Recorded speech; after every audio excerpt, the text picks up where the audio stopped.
Viewers, drama serial हम कहा करते थे कि एपिसोड नंबर 4 में मेहरीन की तबीयत चिड़िया के बनने से ख़राब हो जाती है और वो नानी से कहती हैं कि उन्हें लगता है कि उसे टीबी है, वो अपनी टीबी की का भी इलाज करवाए।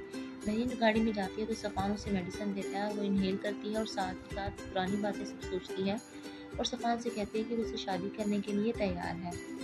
दूसरी तरफ असफन घर आ जाता है अब्रॉड से और वो अपने घर की डेकोरेशन देखता है, अपने रूम की डेकोरेशन देखता है और वो मदर से पूछता है कि ये सारा इंटीरियर किसने चेंज किया है। तो उसकी मदर से बताती है कि सब कुछ मेहरीन ने चेंज किया है। वो पेंटिंग को भी देखता है तो बताती है कि पेंटिंग भी मेहरीन ने ही बनाई है, लेकिन वो सोचता है कि पेंटिंग का तो मशल ने कहा था कि वो पेंटिंग मशल ने बनाई है। इतने में मशल भी घर आ जाती है और असफन का फूलों के गुलदस्ते से वेलकम करती है और उसे कहती है कि वो उसके साथ कहीं बाहर चले और बाहर जाके वो आपस में बातें करें।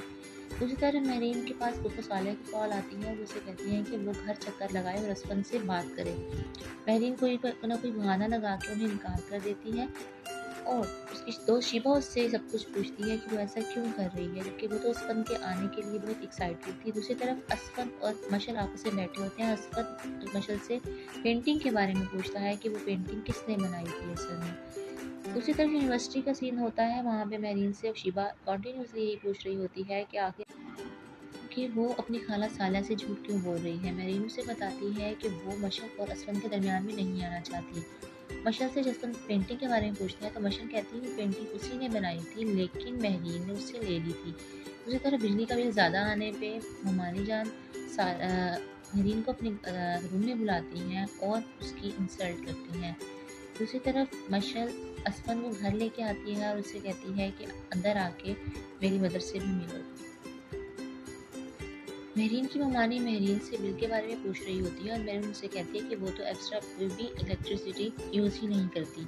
इतने में असफन आ जाता है और असफन को लगता है कि मेहरीन ममानी से बदतमीज़ी कर रही है और वो भी यही प्रिटेंड करती है कि मेहरीन उनसे बदतमीज़ी कर रही है, लेकिन ऐसा कुछ भी नहीं होता। असफन घर जाता है तो अपनी अम्मी से कहता है कि वो मेहरीन को समझाए, मेहरीन सही राह पे नहीं चल रही, जबकि उसकी मदर उसे कहती है कि मेहरीन बिल्कुल ठीक और अच्छी लड़की है, उसकी किसी भी काम में कोई गलती नहीं है।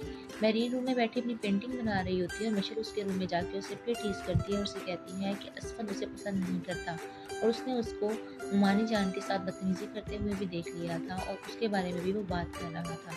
मेहरीन उसे कहती है कि उसे इससे कोई फ़र्क नहीं पड़ता, जबकि मशर उसे कहती है वो जितनी मर्ज़ी कोशिश कर रहे हैं लेकिन असफर उसका नहीं हो सकता। मेहरीन उसे अपने कमरे से बाहर निकाल देती है। इतने में असफर उसकी सालिया फूफो दोनों घर आते हैं रात को दावत पे और मेहरीन अपनी काम वाली से कह देती है कि असफर और सालिया फूफो को ना बताया जाए कि मैं घर पर ही हूँ। उसे उन्हें ये कहा जाए कि मैं अपनी दोस्त की तरफ गई हुई हूँ और जब ये पता चलता है तो नानी ममानी कहती हैं कि इसकी ये मेहरीन बिल्कुल भी अच्छी बच्ची नहीं है, वो हमें बहुत तंग करती है। जबकि कमरे में साले कपूर नानी के साथ बात करती हैं कि वो मेहरीन का ही रिश्ता लेना चाहती हैं। मेहरीन फ्रिज में देखती है, फ्रिज में खाना नहीं पड़ा होता और वो अपनी नौकरानी से कहती है कि वो उसके साथ चले और आम के दरख्त से आम तोड़े और उसे चटनी बना कर दे, उसे बहुत ज़्यादा भूख लगी है। जबकि बशीर ने सारा खाना असफल के लिए पैक कर दिया होता है। इतने में नानी जान के कमरे में हुमानी जान आती हैं और वो उनसे बात करती हैं कि बशर और असफल सिर्फ अच्छे दोस्त हैं। जैसे ही मेरीन किचन में बैठी हुई अपने लिए चटनी बनवा रही होती है, असफल सब बातें सुन लेता है। उसे पता चल जाता है कि मेरीन घर पर ही है और उसे ये भी पता चलता है कि मेरीन ने कुछ भी नहीं खाया। तो असफल मेरीन से अच्छे अंदाज में बात करता है और उसे कहता है कि वो उसने झूठ क्यों बोला।